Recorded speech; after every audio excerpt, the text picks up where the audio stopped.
ನಮಸ್ಕಾರ. ಬುಕ್ಕಿನಕೆರೆ ಡೈರಿಗೆ ಸ್ವಾಗತ. ನಾನು ಧರಣೇಶ್ ಬುಕ್ಕಿನಕೆರೆ. ಬಿಜೆಪಿಯ ರಾಷ್ಟ್ರೀಯ ಸಂಘಟನಾ ಕಾರ್ಯದರ್ಶಿ BL ಸಂತೋಷ್ ಮತ್ತು ರಾಜ್ಯ ಬಿಜೆಪಿ ಅಧ್ಯಕ್ಷ BY ವಿಜಯೇಂದ್ರ ಇಬ್ಬರು ಒಂದಾಗಿದಾರ, ರಾಜಿ ಮಾಡ್ಕೊಂಡ್ರ ಅನ್ನುವಂತಹ ಚರ್ಚೆಗಳು ಶುರುವಾಗಿದ್ದಾವೆ. ಯಾಕಪ್ಪ ಈ ಚರ್ಚೆ ಅಂತಂದರೆ, ನಿನ್ನೆ ನಡೆದಂತಹ BJP ಚಿಂತನ್ ಸಭೆಯಲ್ಲಿ BL ಸಂತೋಷ್ ಅವರು BY ಕಾರ್ಯವೈಖರಿಗೆ ಸಂಬಂಧಪಟ್ಟಂತೆ ಅಥವಾ ಅವರು ತೆಗೆದುಕೊಂಡಂತಹ ನಿರ್ಣಯಗಳಿಗೆ ಸಂಬಂಧಪಟ್ಟಂತೆ ಸಭೆಯಲ್ಲಿ ಇದ್ದವ್ರನ್ನೆಲ್ಲ ಎದ್ದು ನಿಲ್ಲಿಸಿ ಚಪ್ಪಾಳೆಯನ್ನು ಹೊಡೆಸಿದ್ದಾರೆ.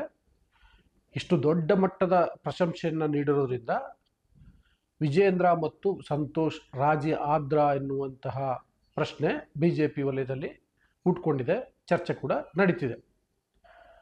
ಆದರೆ ಈ ರೀತಿ ಪ್ರಶಂಸೆ ವ್ಯಕ್ತಪಡಿಸಲಿಕ್ಕೆ ಬೇರೆ ಏನಾದರೂ ಕಾರಣ ಇದೆಯಾ? BL ಸಂತೋಷ್ ಅವರು ಈ ರೀತಿ ಯಾರನ್ನಾದರೂ ಭಾಳ ಮುಕ್ತವಾಗಿ ಮೆಚ್ಚುಗೆಯನ್ನು ವ್ಯಕ್ತಪಡಿಸ್ತಾರೆ, ಅಪ್ಕೊಳ್ತಾರೆ ಅಂತಂದರೆ ಅದರಿಂದ ಬೇರೆ ಏನಾದರೂ ಲೆಕ್ಕಾಚಾರ ಇದೆಯಾ ಅನ್ನುವಂಥ ಚರ್ಚೆಗಳು ಕೂಡ ನಡೀತಿದ್ದಾವೆ. ನಾನು ಇದಕ್ಕೆ ಸಂಬಂಧಪಟ್ಟಂತೆ ಒಂದು ಇನ್ಸಿಡೆಂಟನ್ನು ಹೇಳ್ತೀನಿ. BL ಸಂತೋಷ್ ಹೇಗೆ ಯಾರನ್ನಾದರೂ ಒಪ್ಕೊಳ್ತಾರೆ ಅಥವಾ ಯಾರನ್ನಾದ್ರೂ ಕನ್ವಿನ್ಸ್ ಮಾಡ್ತಾರೆ ಅಥವಾ ಯಾರನ್ನಾದರೂ ಅವರ ಹುದ್ದೆಯಿಂದ ಕೆಳಗಿಳಿಸ್ಲಿಕ್ಕೆ ಕೂಡ ಯಾವ ರೀತಿಯ ತಂತ್ರವನ್ನು ಹೂಡ್ತಾರೆ ಅಥವಾ ಮಾರ್ಗವನ್ನು ಅನುಸರಿಸ್ತಾರೆ ಅನ್ನುವಂಥದ್ದನ್ನು ಹೇಳ್ತೀನಿ. ಅದಕ್ಕೂ ಮೊದಲು ನಾನು ನಿಮಗೆ ರಿಕ್ವೆಸ್ಟ್ ಮಾಡ್ತಿದ್ದೀನಿ, ನೀವು ಇನ್ನೂ ಬುಕ್ಕಿನಕೆರೆ ಡೈರಿಯನ್ನು ಸಬ್ಸ್ಕ್ರೈಬ್ ಮಾಡಿಲ್ಲ ಅಂದರೆ ದಯವಿಟ್ಟು ಸಬ್ಸ್ಕ್ರೈಬ್ ಮಾಡಿ, ಲೈಕ್ ಮಾಡಿ, ಶೇರ್ ಮಾಡಿ ಮತ್ತು ಬೆಲ್ ಬಟನನ್ನು ಪ್ರೆಸ್ ಮಾಡಿ. ವೀಕ್ಷಕರೇ, ಈಗ ರಾಜ್ಯ BJP ಅಧ್ಯಕ್ಷಗಾದಿ ವಿಷಯ ಇನ್ನೂ ಸೆಟಲ್ಡ್ ಆಗಿಲ್ಲ. ಅದು ಬಹುಶಃ ಬಿಹಾರ ಚುನಾವಣೆಯಾಗಿ ಅದಾದಮೇಲೆ BJPಯ ರಾಷ್ಟ್ರೀಯ ಅಧ್ಯಕ್ಷರ ಆಯ್ಕೆ ಆಗುವವರೆಗೆ ಸೆಟ್ಲ್ ಆಗೋದೂ ಇಲ್ಲ. ಇದ್ರ ನಡುವೆ ಯಡಿಯೂರಪ್ಪ ಮತ್ತು ವಿಜಯೇಂದ್ರ ಬಣ ಒಂದು ಕಡೆ, ಉಳಿದವರೆಲ್ಲ ಆಲ್ಮೋಸ್ಟ್ ಒಂದು ಕಡೆ ಅನ್ನುವ ರೀತಿಯಲ್ಲಿ ಉಳಿದವರೆಲ್ಲರ ಪೈಕಿ ಕೇಂದ್ರ ಸಚಿವ V ಸೋಮಣ್ಣ ಅವರಿಗೆ ಅಧ್ಯಕ್ಷರಾಗುವ ಸಾಧ್ಯತೆಗಳು ಹೆಚ್ಚು ಕಾಣಿಸ್ತಾ ಇದ್ದಾವೆ. ಯಾಕೆಂದರೆ ಅವ್ರಿಗೆ ಅಷ್ಟು ದೊಡ್ಡ ಮಟ್ಟದ ಬೆಂಬಲ ಇದೆ. ಇದೇ BL ಸಂತೋಷ್, ಕೇಂದ್ರ ಸಚಿವ ಪ್ರಹ್ಲಾದ್ ಜೋಶಿ, ಮಾಜಿ ಮುಖ್ಯಮಂತ್ರಿ ಬಸವರಾಜ ಬೊಮ್ಮಾಯಿ ಮತ್ತೆ ಇನ್ನೊಂದಷ್ಟು ಜನ ನಾಯಕರು ಇದ್ದಾರೆ.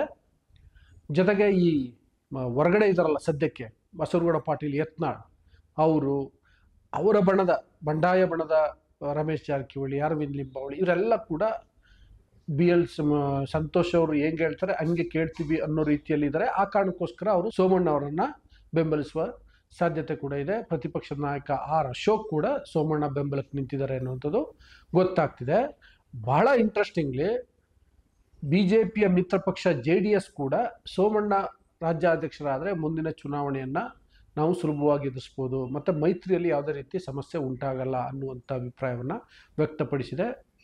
ಮುಖ್ಯವಾಗಿ ಕೇಂದ್ರ ಸಚಿವ HD ಕುಮಾರಸ್ವಾಮಿ ಅವರು ಸೋಮಣ್ಣ ಪರ ಇದ್ದಾರೆ ಅಂತೇಳಿ ಗೊತ್ತಾಗ್ತಿದೆ.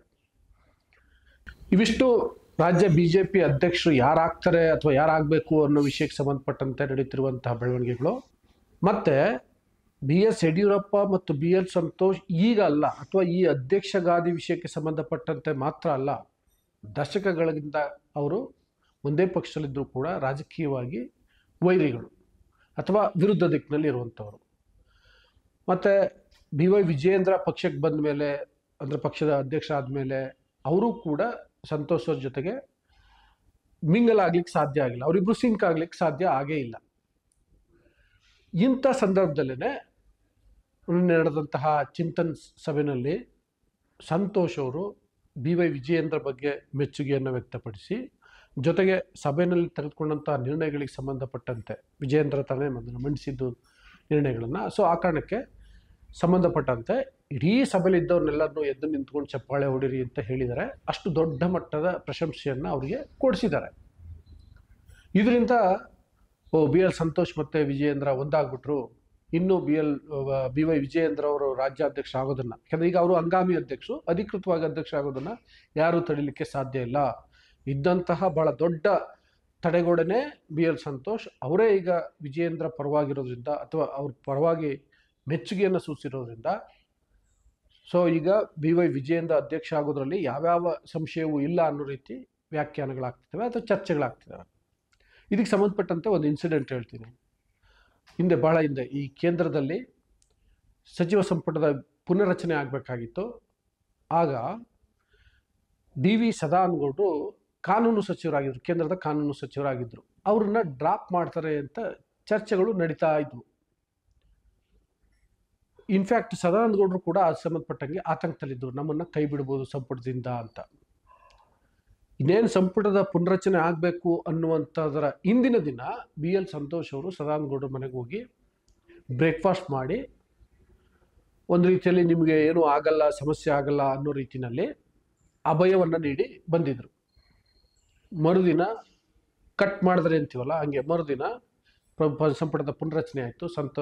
ಡಿ ವಿ ಸದಾನಂದ ಗೌಡರನ್ನ ಸಂಪುಟದಿಂದ ಕೈ ಬಿಡಲಾಗಿತ್ತು. ನಾನು ಯಾಕೆ ಈ ಘಟನೆಯನ್ನು ಹೇಳಿದೆ ಅಂದರೆ, ಬಿ ಎಲ್ ಸಂತೋಷ್ ಬಹಿರಂಗವಾಗಿ ಹೀಗೆ ಮೆಚ್ಚುಗೆ ವ್ಯಕ್ತಪಡಿಸ್ಬಿಟ್ರು, ಪ್ರಶಂಸೆ ವ್ಯಕ್ತಪಡಿಸ್ಬಿಟ್ರು ಅನ್ನೋ ಕಾರಣಕ್ಕೆ ಎಲ್ಲವೂ ಕೂಡ ಬಿ ವೈ ವಿಜಯೇಂದ್ರ ಪರವಾಗಿಯೇ ಇದ್ದಾವೆ ಅಂತ ಅಲ್ಲ, ಅಥವಾ ಬಿ ಎಲ್ ಸಂತೋಷ್ ಸಂಪೂರ್ಣವಾಗಿ ಮನಸಾರೆಯಾಗಿ ಬಿ ವೈ ವಿಜಯೇಂದ್ರ ಪರ ಕೆಲಸ ಮಾಡ್ತಾರೆ, ಅವರ ಪರವಾಗಿ ಗಟ್ಟಿಯಾಗಿ ನಿಂತ್ಕೊಳ್ತಾರೆ ಅಂತಲೂ ಅಲ್ಲ.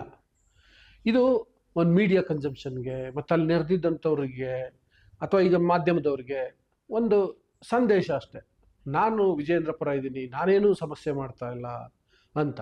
ವಿಜಯೇಂದ್ರಗೆ ಅಂದರೆ ವಿಜಯೇಂದ್ರಗೆ, ಅವರಪ್ಪ ಯಡಿಯೂರಪ್ಪಗೆ, ಲಿಂಗಾಯತ ಸಮುದಾಯಕ್ಕೆ ಮತ್ತು ವರ್ಕರ್ಸ್ಗಳಿಗೆ, ಇವ್ರಿಗೆಲ್ಲರಿಗೂ ಆ ಥರದೊಂದು ಸಂದೇಶ. ಒಳಗೊಳಗಡೆ ಏನು ಮಾಡಬೇಕು ಅದು ಮಾಡ್ತಾರೆ. ನಾನು ನಿಮಗೆ ಸದಾನಂದ ಗೌಡ್ರದ್ದು ಒಂದು ಇನ್ಸಿಡೆಂಟ್ ಹೇಳಿದೆ, ಈ ಥರದ್ದು ಭಾಳ ಇನ್ಸಿಡೆಂಟು ಇದ್ದಾವೆ. ನಾನು ಆಗ ಡೈಲಿಯಲ್ಲಿದ್ದಾಗ ನಡೀತಿದ್ದಂತಹ ಬೆಳವಣಿಗೆಗಳು. ಸೊ ಅಂದ ಮಾತ್ರಕ್ಕೆ ಬಿ ಎಲ್ ಸಂತೋಷ್ ವಿಜಯೇಂದ್ರ ವಿರುದ್ಧ ಪಿತೂರಿ ಮಾಡ್ತಿದ್ದಾರೆ, ಷಡ್ಯಂತ್ರ ಮಾಡ್ತಿದ್ದಾರೆ, ವಿಜಯೇಂದ್ರ ಅಧ್ಯಕ್ಷ ಸ್ಥಾನ ಕಳ್ಕೊಳ್ಳಿಕ್ಕೆ ಬಿ ಎಲ್ ಸಂತೋಷ್ ಅವರೇ ಪೂರ್ತಿ ಕಾರಣ ಆಗಿಬಿಡ್ತಾರೆ ಅಂತಲೂ ಅಲ್ಲ, ಬೇರೆ ಬೇರೆ ಕಾರಣಗಳು ಇರ್ತವೆ. ಆದರೆ ಬಿ ಎಲ್ ಸಂತೋಷ್ ಅವರು ಮೆಚ್ಚುಗೆಯನ್ನು ವ್ಯಕ್ತಪಡಿಸಿದರು ಅನ್ನುವ ಏಕೈಕ ಕಾರಣಕ್ಕೋಸ್ಕರ ಬಿ ವೈ ವಿಜಯೇಂದ್ರ, ಹಂಗಾಮಿ ಅಧ್ಯಕ್ಷರಾಗಿರುವಂತಹ ವಿಜಯೇಂದ್ರ ಅಧಿಕೃತವಾಗಿ ಅಧ್ಯಕ್ಷ ಸ್ಥಾನವನ್ನು ಪಡ್ಕೊಳ್ತಾರೆ ಅನ್ನುವಂಥದ್ದಿದೆಯಲ್ಲ, ಅದು ಕಷ್ಟ ಸಾಧ್ಯ. ಅವ್ರಿಗೆ ಸಿಕ್ಕಿದ್ರು ಅದು ಬೇರೆ ಕಾರಣಕ್ಕೆ, ತಪ್ಪಿದ್ರು ಬೇರೆ ಕಾರಣಕ್ಕೆ. ಇದು ಒಂದು ಸುಮ್ಮನೆ ಮೀಡಿಯಾ ಕನ್ಸಂಪ್ಷನ್ಗೆ ಅಥವಾ ಹೊರ ಜಗತ್ತಿಗೆ, ಲಿಂಗಾಯತ ಕಮ್ಯುನಿಟಿಗೆ ಮುಖ್ಯವಾಗಿ ಉಳಿದಂತೆ ವಿಜಯೇಂದ್ರ ಮತ್ತು ಅವರ ಅಪ್ಪ ಯಡಿಯೂರಪ್ಪಗೆ ಅಷ್ಟು ಮಾತ್ರ ಅಂತ ಹೇಳ್ತಿದ್ದೀನಿ. ಸೊ ಇದು ಒಂದು ಇಂಟ್ರೆಸ್ಟಿಂಗ್ ಘಟನೆ, ಬೆಳವಣಿಗೆ ಅಥವಾ ರಾಜಕೀಯದಲ್ಲಿ ಒಂದು ಇಂಟ್ರೆಸ್ಟಿಂಗ್ ಆದಂಥ ಪ್ರಸಂಗ ಅನ್ನುವ ಕಾರಣಕ್ಕೋಸ್ಕರ ವೀಕ್ಷಕರೇ ಇದನ್ನು ನಿಮ್ಮ ಮುಂದೆ ಇಟ್ಟೆ. ಇದೇನು ದೊಡ್ಡ ಬ್ರೇಕಿಂಗ್ ಸುದ್ದಿ ಏನಲ್ಲ, ಅಥವಾ ಇದರಲ್ಲಿ ಭಾಳ ದೊಡ್ಡ ವಿಶ್ಲೇಷಣೆ ವ್ಯಾಖ್ಯಾನ ಏನೂ ಅಲ್ಲ, ಒಂದು ಇಂಟ್ರೆಸ್ಟಿಂಗ್ ಆದಂಥ ವಿಷಯ ಅನ್ನೋ ಕಾರಣಕ್ಕೋಸ್ಕರ ಈ ವಿಷಯವನ್ನು ನಿಮ್ಮ ಮುಂದೆ ಇಟ್ಟೆ.